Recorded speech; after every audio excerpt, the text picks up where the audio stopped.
In this video, I'd like to talk a little bit about Hanekawa's panties.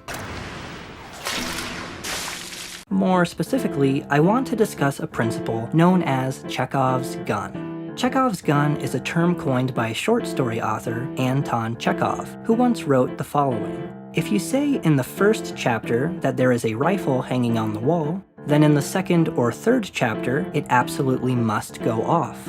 If it's not going to be fired, it shouldn't be hanging there. The basic idea is that, even if it seems unimportant at the start, an object or idea that suggests any significance to the story should have significance to the story. Stories written in the spirit of this principle try to strip the narrative of non-essential elements, ensuring that the narrative is tight and cohesive. Effective mystery stories in particular will often combine Chekhov's gun with a red herring, which is a clue that is made to seem significant but actually ends up being misleading. Monogatari in particular is a series that follows the Chekhov's gun principle quite closely. The narrative is fairly sparse when it comes to detailing things like environment or a room's decor, unless there is a specific reason to do so. It focuses instead on dialogue and concepts that directly relate to the plot or character development. One of the ways the adaptation shows this visually is through the use of its minimalist, geometric style for the backgrounds. These act primarily as either symbolism or to set the mood without being distracting. We also see recurring expressions, body movement, and audio effects used to help explain or emphasize certain bits of dialogue. So, if Monogatari indeed follows this Chekhov's gun principle, one would assume that an object or concept detailed for over 2 pages in the light novel would be of some importance. And this brings me back to the topic of Hanekawa's underwear, the first example of Chekhov's gun in the entire series, and which has 2 pages dedicated to its description in Kizu Monogatari. Now, a girl's skirt blowing up in the wind is not exactly an original anime idea. As funny as Araragi's thought process on the event is, it would still be generally dismissed as a distasteful cliché or fan service. Hanekawa's panties, however, serve to define the relationship between Hanekawa and Araragi at different points in time throughout the story. Consider that the first appearance of Hanekawa's underwear is entirely unintentional. The 2 characters have never met before, and this embarrassing and rather absurd situation is like a parallel to their encounter, which is similarly embarrassing and absurd. The key point to recognize at this juncture, however, is that this unintentional revealing of Hanekawa's undergarments is used in a few important ways. 1. It gives the characters an excuse to meet and talk to each other. 2. It allows Hanekawa to establish herself as someone who is smart, feminine, and who hides her emotions, all things that play a huge role in her character development later on. And 3, the nature of the situation allows Nisio to hint at the importance of Hanekawa's underwear as a Chekhov's gun by bringing a lot of attention to it early on. The second appearance of the Chekhov's gun occurs in the second act, when Hanekawa intentionally lifts the front of her skirt to reveal them. This is an important contrast to the first appearance, which was entirely unintentional. The initial awkwardness and embarrassment from their first meeting has passed, and she has established herself as someone who wants to help him and has gone out of her way to do so. Hanekawa's revealing of her undergarments shows and reinforces that trust and goodwill. So much so that Araragi, aka I don't need friends because they decrease my strength as a human, asks Hanekawa to be his friend out of a sense of respect and an understanding that her feelings are not just for show. The last major appearance occurs just before Araragi goes to face the final opponent, when Hanekawa actually removes her panties and offers them to Araragi. At this juncture, the relationship between Araragi and Hanekawa has reached its peak in the context of this novel. Hanekawa has just given up everything for Araragi by risking her life in the fight with Episode just before this scene. And the offering of her underwear, aka the Chekhov's gun, symbolically reinforces this bond she has with him, as it has in the previous 2 instances. Not only does the revealing of Hanekawa's underwear serve as a way of defining the development between her and Araragi, it's also Nisio's tongue-in-cheek way of showing writers that fan service can be used in intelligent and creative ways. I'd love to segue this into the controversial Nisei Monogatari as well, but that could be a whole other video.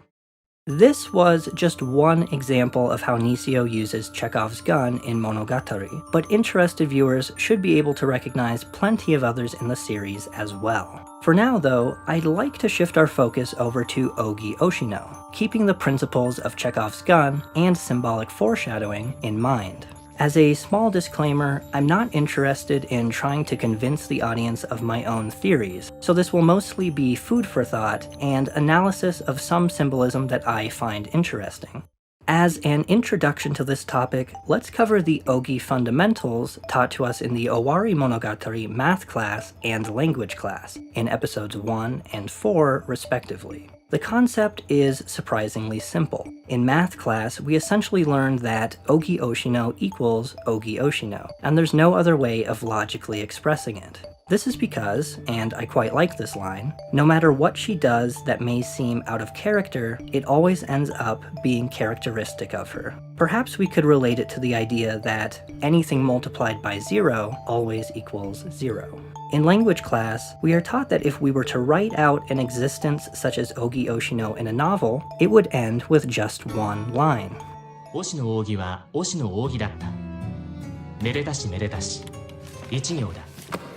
The general concept of lacking any clear identity is apparent in Ougi's outward appearance as well, which is made as plain and androgynous as possible.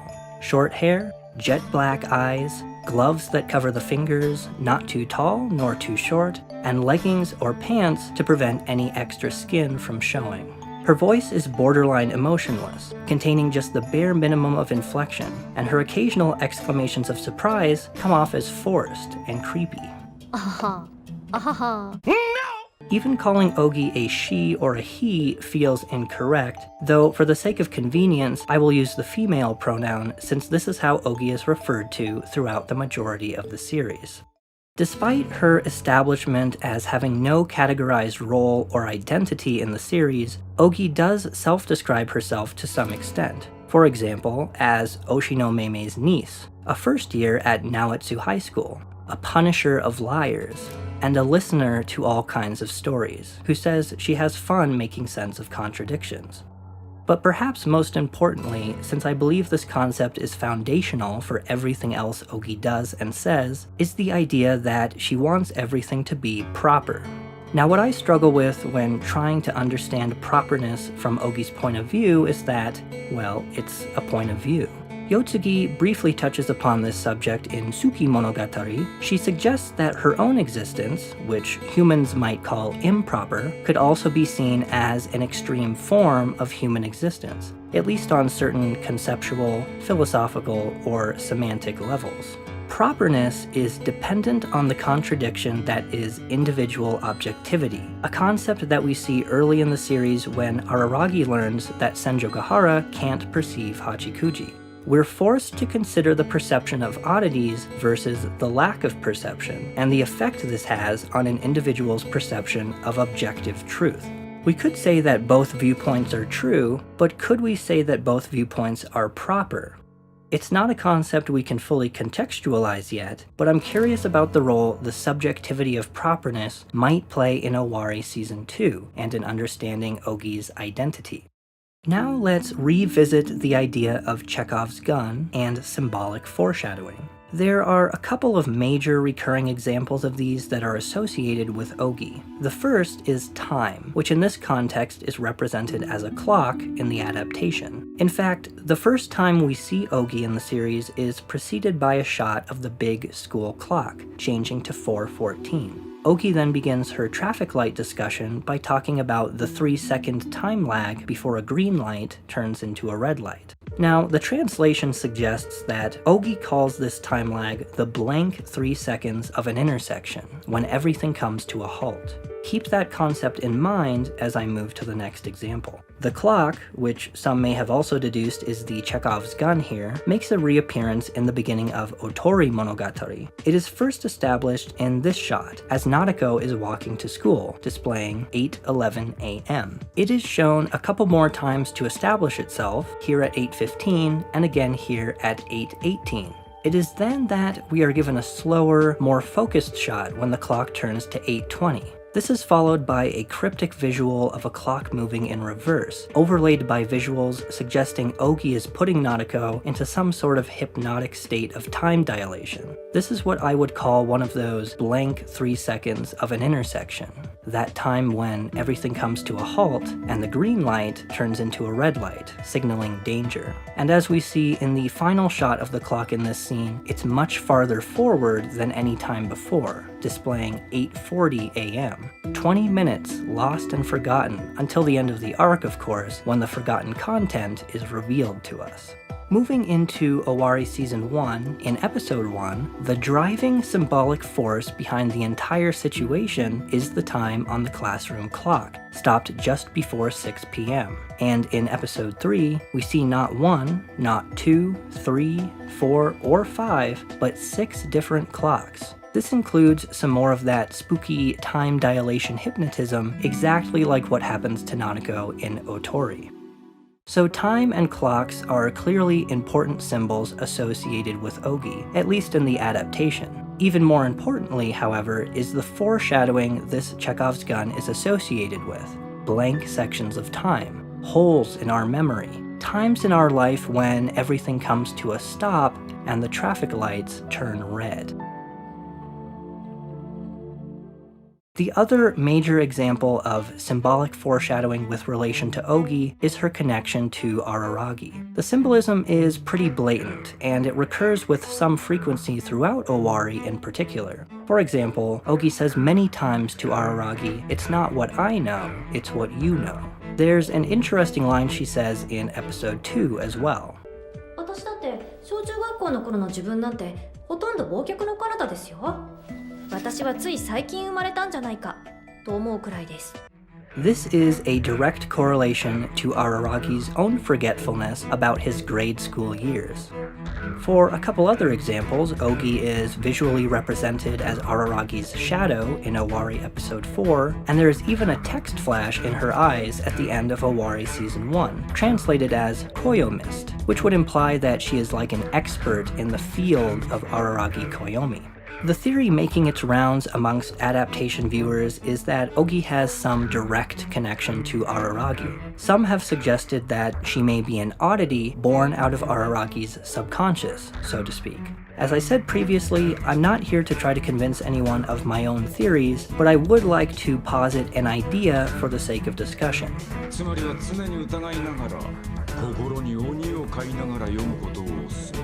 I certainly can't deny Ougi's connection to Araragi, though I question whether it is something as direct as Ougi being an oddity created by Araragi's subconscious. The idea that Ougi can be labeled as a concept like oddity or human in the first place seems a bit dubious, because Nisio's early hints about Ougi point at her being fundamentally outside of categorization.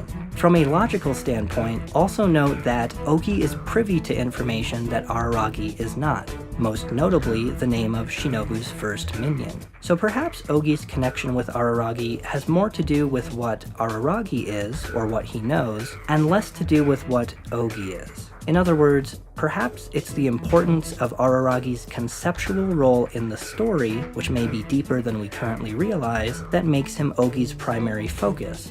Only time will tell. 次はこんなにうまくいくとは限りませんよ。一寸先が闇なのは夜道だけではありませんから。